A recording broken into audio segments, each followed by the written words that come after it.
Hello, how are you all doing? All UGC NET JRF aspirants. So, welcome to Professor's Academy. And today's lecture is just on PYQs. We are going to discuss some PYQs of December 2025. Okay. So, I would just like to tell you one thing that who all are preparing for UGC NET JRF, it is very important for you all to know the main topics, and the second most important thing is solve as much as questions you can, the normal practice questions, and solve as much as PYQs you can, so that you can get an idea of what kind of questions come. And also there are some repeated questions or some topics from which repeated questions can arise. So it is very important, and in the last minute the only tip I can give you is, in the last minute, just keep on solving the PYQs. With that, you will be able to understand what kind of questions come, what kind of questions come repeatedly, and what are the basic topics and what are the important topics from which majority the questions arise. Okay, so let's start. So, as I have told you, we are going to discuss questions, PYQs of December 2025. So, we have hardly 8 to 9 questions for today. The very first question: a dish covered with sauce, coated with breadcrumbs, browned in the oven, and served in the same dish in which it is cooked is known as croquettes, au gratin, bouquet garni, and barbecue. So, the answer for the first question is au gratin. Now, why? Now, croquette is a small shaped portion, balls or cylinders, which is actually made from minced meat, or it can be vegetables or mashed potatoes, but it is coated with breadcrumbs and it is deep fried. So it is not baked. So it is something which is deep fried. It is again coated with breadcrumbs and it can be served with chutneys, with sauce, or anything. But in this, the method of cooking used is deep frying.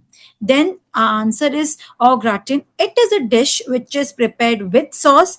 Now here croquettes can be served with sauce, but it is not prepared with sauce. Okay, and sauce and croquettes are served differently. They are not served together. So it is two different dishes. The croquettes are different and it is served with any of the sauces. Now here the au gratin, it is a dish which is actually prepared with sauce. It is topped with breadcrumbs or grated with cheese, and it is browned in oven. And very importantly, it is served in the same dish. So these are not two different dishes. The sauce is different and the main course is different. It's not like that. It is served together, which exactly matches the description which is given in your question. And here it is baked. Okay, it is not deep fried. Then bouquet garni, it is not actually a dish, but as you can see over here, it is a kind of herbs, like your bay leaf or your parsley or your coriander, anything like that. So it is a bundle of herbs which is kept, which is actually used to give flavors to your soups and to your stews, and it is removed before serving. So for example, if I want to make a chicken soup, so I'll make a small bunch or a bundle of these herbs which contains thyme, bay leaf, coriander, parsley, lettuce, anything, any leaves can be there. Maybe okay, any leaves can be there, and then we put it in the soup or the stew which is being cooked. And why, before serving, we remove this bunch of herbs. It is just used for the purpose of giving flavor to your food, to your liquid, to your soup, or anything in which it is added. Then we have barbecue. We know barbecue is not a dish, but it is a method of cooking. And we all know how it is done, usually grilling or roasting over an open flame or smoke. And it does not involve any breadcrumb coating or over any browning or anything. So it is not a kind of dish, but it is a kind of, or you can say it is a method of cooking. Okay, so the answer which correctly matches with the question is au gratin. Then second, we have the food safety and standards, that is food safety auditing, you can say, regulation came into force in which year? Is it 2006, 11, 18, or 25? So here the answer is 2018. Now, why 2018? We all know 2006 is a landmark year. Why? Because Food Safety Standards Act, that is your FSS Act, or you can say FSSAI, it was enacted by the government of India in 2006. right? So this act actually laid the foundation for the creation of Food Safety and Standards Authority of India. So in 2006, this was enacted by the government. Okay, so this is not the answer. Then in 2011, several FSSAI regulations like licensing, registration came into existence, but not the food safety auditing regulation. It was other regulations, but not this regulation. And in 2018, the Food Safety and Standards Regulation, that is your Auditing Act, that was officially notified and implemented in this year. In 2025, several important updates, initiatives were introduced, like stricter food safety enforcement, any standard that was revised, any upgradation that to be made, any progress that to be made, food grade recycled packaging guidelines, labeling guidelines, obesity awareness, different types of awareness programs, or you can say Eat India Right movement was an initiative which is taken in 2025. So all these things has happened in 2025, and no as such biggest enforcement was done. Small like rules, small amendments, or you can say small initiatives were taken. So basically, the Food Safety and Standards Regulation was officially notified and implemented in 2018. Okay. Now, given below are two statements, which is first one is labeled as assertion and the second one is reason. So the assertion is, to preserve the green color of spinach and soup, addition of low pH foods should be avoided. And the reason is, in the presence of acid, the structure of chlorophyll changes to chlorophyllin, which is dull olive green in color. Now, here we all know temperature, light, and pH plays a very important role in pigments. In high temperature, many of the pigments get deteriorated, it gets degraded.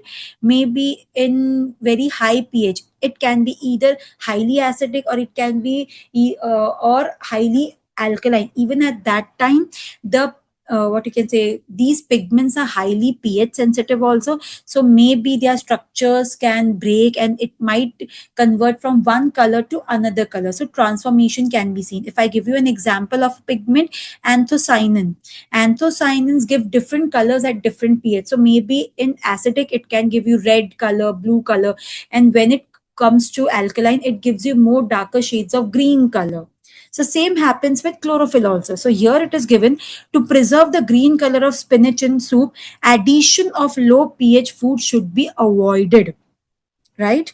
Why? Because if you add more of acidic food, so the green color of the spinach gets turned into, you can say, olive green, or maybe you can say into a dull green color, it gets converted into. Okay, so A is right, but the reason is wrong. As I told you, in the presence of acid, yes, the color gets changed into maybe the duller side, or maybe olive side, or maybe a very color which is not pleasure, or you can say which is not desirable for our eyes. But in the presence of acid, chlorophyll doesn't changes to chlorophyllin, it gets changes to pheophytin. So that is the reason A is right and the reason is wrong. See, to preserve green color of spinach, addition of low pH food should be avoided because acidic conditions causes green leafy vegetables like spinach or broccoli or parsley, any green leafy vegetable, to lose their bright green color during cooking. So avoid acids to, if you want to retain the bright green color of the food, of the green leafy veggies. But the reason which is given over here is incorrect. Why? Because in acidic conditions, chlorophyll gets converted into pheophytin, which is dull olive green in color. And if in the alkaline side, chlorophyllin forms under the alkaline conditions, and often if it gets reacted with copper, if you have any copper utensil in your, you have kept, or you are cooking your green leafy veggies in that, or if you're storing your green leafy vegetable in that, and more of alkaline conditions are there, so chlorophyllin under alkaline conditions, often with copper, that gives you bright green color and not the dull. So what happens? Chlorophyll gets converted into pheophytin in low pH, and it gets converted to chlorophyllin in alkaline condition, and that also in the presence of copper. So that is the reason assertion is right. If you want to retain the color, acidic things should not be added. But the reason given is wrong, because in the presence of acid, chlorophyll gets converted to pheophytin, which gives you a dull green color, and not chlorophyllin. Okay, so I'll make you understand one thing over here very nicely, that these kind of questions, assertion and reason, are very common in all UGC net examination, not only in food service and management, but also in textiles, maybe in other subjects like your HD and everything. So you need to know how you should answer these questions, because I have seen students getting confused in assertion and reason question and answer. So the very easy thing is, to not look, even if assertion and reason is given, do not look these two questions directly connected with each other. You have to know first both of these questions or both of these sentences individually first. You have to see both of the questions individually and see if from both which questions are right. First you have to see the assertion, then the reason. Sometimes both can be wrong, sometimes both can be correct, but the second one is not the right reason for it, right? So you have to see both the sentences individually, and while you see it individually, after that you need to see if your reason is satisfying the assertion or not. So if it would have been given a if the assertion would have been, to preserve the green color of spinach in soup, addition of low pH food should be avoided, and in the reason would have been, in the presence of alkaline, the structure of chlorophyll changes to chlorophyllin, which is dark green in color. So assertion is also right, reason is also right, but reason is not the correct explanation. Why? It would have been the correct explanation if it would have written chlorophyll gets converted to pheophytin and it gives a dull olive green color. But here A is individually right. And second, as I told you, in R, if it would have been given in the presence of alkaline, the structure of chlorophyll would change to chlorophyllin, which would give you a green color. So reason would have also been right individually, but there is no connection between your assertion and reason. Then the answer would have been both are correct, but R is not the correct explanation of A. So like this, you have to see, this is a tip. See both the questions individually first, and then you see if there is a relation or not. If one of the question is wrong, then directly you don't have to see any reason or any what you can say, if there is any connection, because if one is right and one is wrong, directly your answer you have got. You don't have to see the connection. But if individually the answers are, if individually the assertion and reason is right, then only you have to see the connection. Okay, let's move to next question. Which of the following compounds are formed in fats, oils used for frying? Free fatty acids, Maillard compounds, mono and diglycerides, conjugated dianic acids, and hydroperoxides. So, what can be the answer over here? The answer over here is A. A, C, D, E only. Now, why?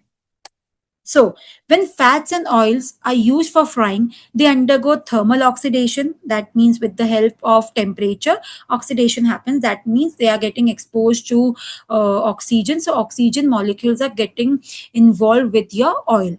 Hydrolysis means cutting down of your oil, like and then you have polymerization leading to the formation of several degradation products. That means a lot of products are formed, maybe due to lipolysis, lipid is getting broken down, or maybe due to high cooking, some other compounds are formed. So in short, when oils or fats are used for frying, which goes under thermal oxidation, that is in the presence of high temperature, what all products are found?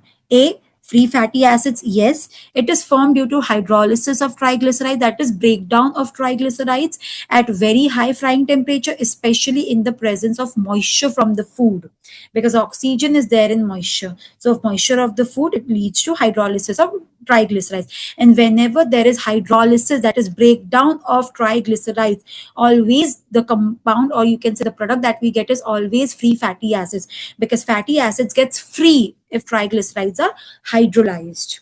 Okay, then Maillard compounds. So basically, Maillard is not a compound, Maillard is a reaction which takes place between reducing sugar and amino acid.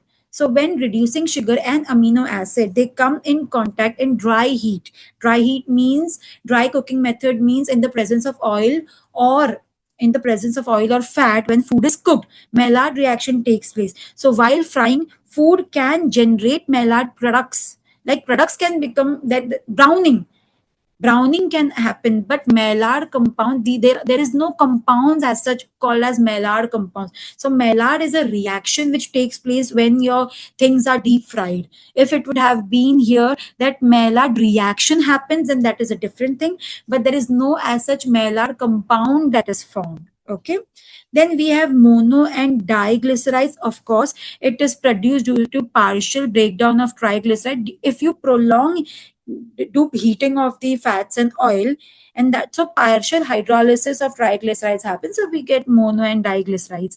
Then we have conjugated dianic acids. It is a result from isomerization and oxidation of unsaturated fatty acids under high heat. So now, what do you mean by isomerization? We all know it is a position, you can say, or it is a chemical configuration of double bonds. When double bond change, we say it is isomerization, right?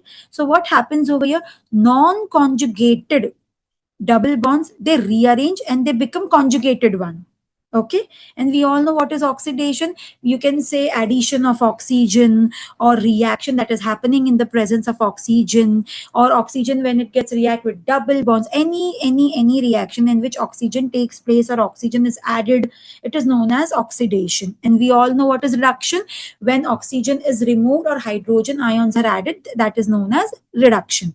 So what happens over here? Oxidation is taking place, and lipid hydroperoxides are formed as primary oxidation products, and these oxidation reactions lead to the formation of conjugated dienes.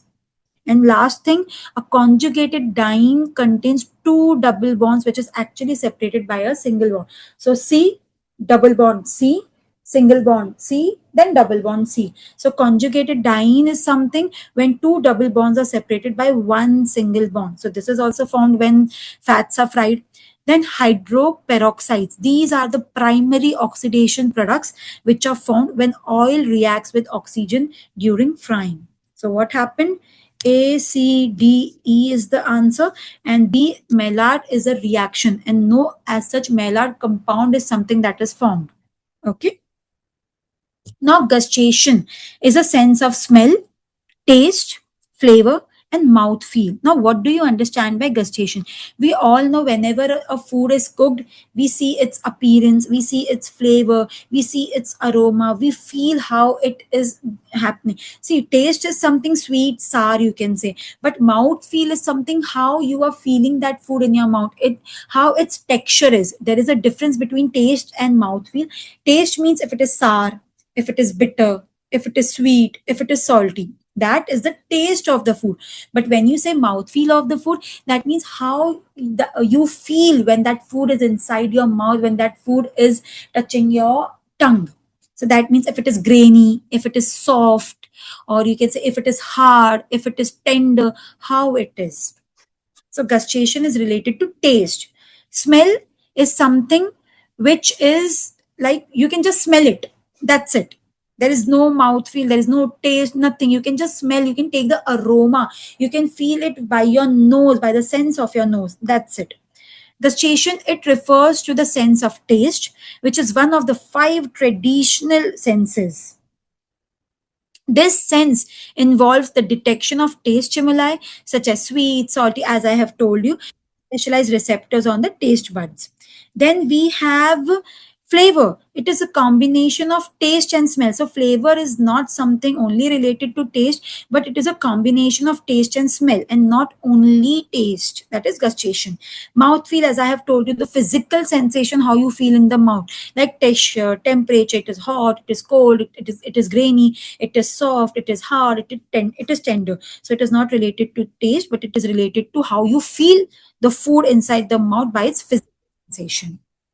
Okay.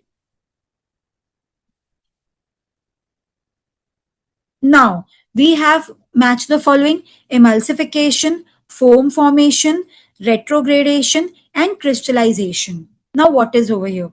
We all know emulsification is when two immiscible liquids come together. So, emulsification is directly related with fat. So, A is true. Where is true? For C. So, answer is directly C. Foam formation, we all know, is done with the help of protein. Retrogradation is done of starch, that you can say starch retrograde or it degrades, that is retrogradation. And crystallization is always of sugar. Sugar crystallizes, that means if there is a liquid sugar and if it crystallizes, that means it again changes to its solid form, that is crystallization. So the answer is this. So see, emulsification, mixing fat and water that is two immiscible liquid. Foam formation occurs such as egg whites or milk proteins are aerated. That means air is whipped into it. Whipping cream is foam formation. This is seen in merengue, whipped cream, and other foam-based foods. Retrogradation refers to process where starch molecules realign themselves after being gelatinized. When cooked rice or bread cools down, this results in the crystallization of starch, which contributes to texture change in foods. Then crystallization, what here? Crystallization of starch leads to retrogradation. But what is actually crystallization? It is a formation of forming crystals, that is solid form, particularly when sugar, as I have told you, if there is a sugar syrup and again it gets converted to small crystals, is known as crystallization. That's it. Then arrange the following steps in the formation of green ring in boiled eggs. Now here the answer is B. How? First, the formation of the green ring in boiled eggs is due to a chemical reaction between the components of egg white and egg yolk. So here the process is, the first step is boiling the egg in water, which starts the cooking. So how the cooking process starts? When egg gets boiled in water.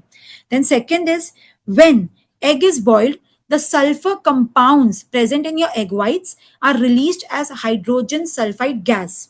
So when the egg is getting boiled, the sulfur compound which is present in your egg white, it gets released in the form of hydrogen sulfide gas. Then this hydrogen sulfide gas, it penetrates, it enters the yolk during this boiling process. And then this hydrogen sulfide gas, it reacts with iron which is present in the yolk to form iron sulfide. Now what is happening? Hydrogen gets released and the sulfide from this gas, it connects with iron and it becomes iron sulfide, which is a characteristic green black in color.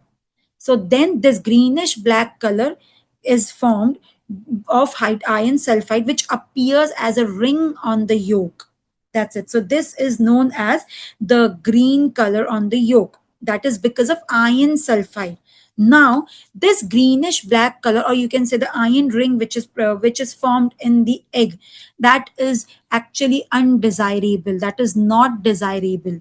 It is when your egg gets overcooked, or if you hold the egg at very high temperature for too long, or if cooling is not done properly. So it is undesirable because it indicates overcooking, any reduced sensory quality. Now how sensory quality reduces? Because this green ring around the yolk, it decreases the quality, as we all like your egg should be white in color and little bit of pale yellow in color the yolk should be. But here, when greenish gray discoloration is there, the consumers do not accept it because your eyes cannot appeal it. So it indicates overcooking, and it can also be associated with a very strong sulfur odor or less desirable texture. So green ring is not desirable. And also sometimes there is possible loss of some heat sensitive nutrients. So green ring in eggs is undesirable, and that is formed because of iron sulfide, because it has its characters greenish black in color. Now arrange the given four stages in new product development in the correct sequence. Now here, first what you will do, the answer is CABD. Products. So first step is, you will have to define the strategy of the product that you are going to develop. This involves identifying the market opportunities, the target audience, and the overall direction where your product is going to go. Then after the strategy is defined, the next step is to work on the design of the product and the process of your development that you're going to do. This includes actual creation of the product. You're going to develop a product, prototyping it, and also developing the processes which is required in the production of your product. Then once the product design and the process is well established, the next stage is product commercialization, which means involving planning how the product can be produced on a very large scale, its distribution, its labeling, and its marketing strategies. And last is the final stage. You will launch the product in the market after doing each and everything. And after the launch, continuous evaluation should take place to measure the performance of the product and to make adjustment or correct or take corrective actions or corrective measures if necessary at any point. Then last question is, arrange the following steps in correct order of design thinking process for developing a sustainable packaging prototype. The answer for this is BCEAD, the third one. Why? So in the design thinking process, the goal is to deeply understand the problem, generate innovative solutions, build prototypes, and then test them. Now you are doing you are doing hit and trial method, and then you're testing it if this is going to work or not. So what will be the first step? Involves understanding what is the need of your target audience. If you want to target, for example, if I give you in anything, if you want to target kids, you cannot keep food or you cannot keep something which is not what you can say, which is not colorful, because kids like colorful foods, they like handy foods.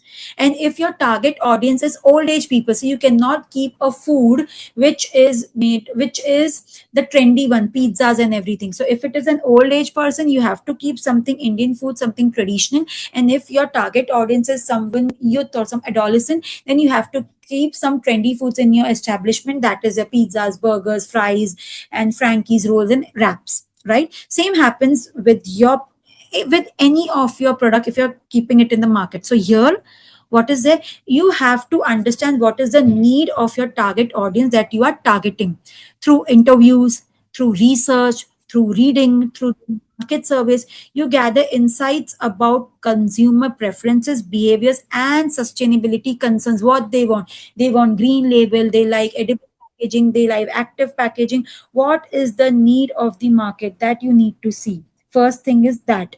Then second thing is, after gathering data, it's important to define the problems. These could include issues related to cost, durability, environment impact of the packaging. This helps in setting clear objectives for the design process. So first you need to understand who is your target audience and what your target audience needs. Then you need to see, if you have understood what your target audience needs, then you have to understand whatever the needs are of target audience, what can be the arising problems that could come and hinder the strategy what you have made. So you have to see cost, you have to see time, you have to see environment, you have to see durability, each and everything. So this helps you in setting your more clearer objective. Then brainstorming comes next. Here you generate various ideas that can meet the sustainability criteria while still being functional and practical for use. So for example, you can also say over here, you are going to see alternative things also. You're going to see much more directions and much more things over here. Then based on the brainstorming ideas, prototypes are created over here using the materials that are sustainable, cost effective, and durable. So here actually you are making your product, right? And finally, the prototype is tested for its usability and environmental impact to ensure that it performs well in the market, in the real world condition, and meets all the sustainability goals that you have set for it. So first you saw what your target audience needs, then you saw what can be the issues which will come and hinder into it, then you brainstorm, maybe you took an alternative, you saw all the alternative things also for it, then you made a prototype, and then you tested your prototype. So this is the, what you can say, this is a procedure in the design thinking process for a sustainable packaging thing. That's it. Yeah, that's it for today. And I wish you all the best for your upcoming UGC NET JRF examination. And yeah, this is it. Thank you so much. Take care.